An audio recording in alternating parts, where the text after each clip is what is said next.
Hey everyone, this is Stan with TopSurfer.com. It is Wednesday, April 26th, and it is time for Stan's Tip of the Week. So this week I wanted to talk to you about something that I actually do quite often, and that is buying domain names.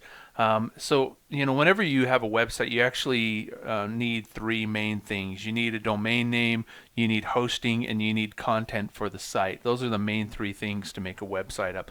And really, a lot depends on the domain name because you end up telling it to people, people end up seeing it, and then also search engines actually end up seeing it as well. I'll get a little bit more into that here in just a minute. But one thing you always want to make sure of is that your domain name is easy for people to understand and remember. And so I'm going to go over the main guidelines that I have.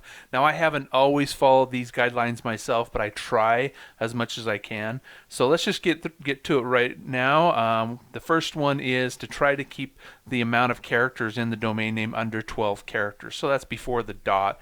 So you want to have a short domain name, make it easy for people to remember. And the next thing is I always try to buy a .com. Now, I haven't always bought a .com. I have bought other things, and buying those have actually encouraged me even more to buy .coms in the future because, well, here's what happens. When you tell somebody your domain name, they automatically think it's a .com. And if you say .website or .whatever, they won't know you finished telling them the domain name. And I've done that before. I've said blah blah blah dot whatever, and they're still sitting there thinking I haven't said the .com yet, and they're like, "and .com," and I'm like, "No, that's it. It's just that," and I have to explain that to them. Just to make things simpler on you, it should always be a .com, and people are going to remember it as a .com. So it's just a good guideline to go by. Next is no numbers or hyphens. You never want to have a number or a hyphen in your domain name. So you can basically have a domain name 1, 2, 3, 4, but you always have to tell people that it is one, the number one. So if you're saying, for example, my website is topsurfer.com, if you had topsurfer2.com, then you'd have to say topsurfer2.com, and that's the number 2. So you'd have to tell them that it's an actual number. So it's just not a good thing to do. And if you do something like surf4me.com, then you always still have to tell people, well, that 4 in the middle is the number 4. So it's just too hard to explain, and it's just harder for people to remember. So I just always try to avoid numbers and hyphens. Next, spell something out. It is possible every once in a while to buy a 5 or 4 letter. If you're really lucky, you can buy a 4-letter domain name. Very rare and very hard to find.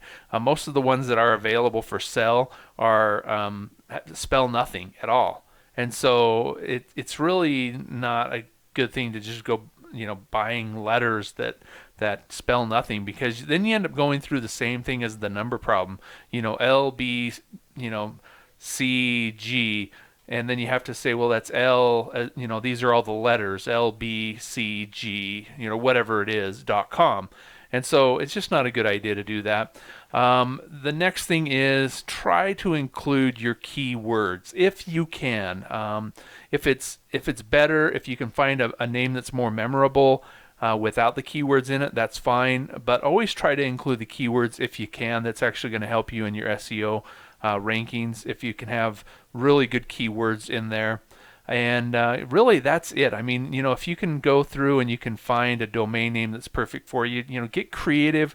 Just, get thinking of little words that could go with your main keywords, and then just try to make combinations. There's some websites out there that can help you generate a good domain name, and they'll actually go through and that you put in a keyword, and it'll go through and it'll put in a whole bunch of other kind of hot little short words with it to kind of see if any of them work, and it'll tell you if they're available. And so you can just go through and just say, put in a word, and it'll just go through and find you a whole bunch of options. And so, those are basically my 5 guidelines for buying a domain name, and that is my tip of the week. And I hope you have a happy, successful week, and be safe out there, and we'll see you at the top.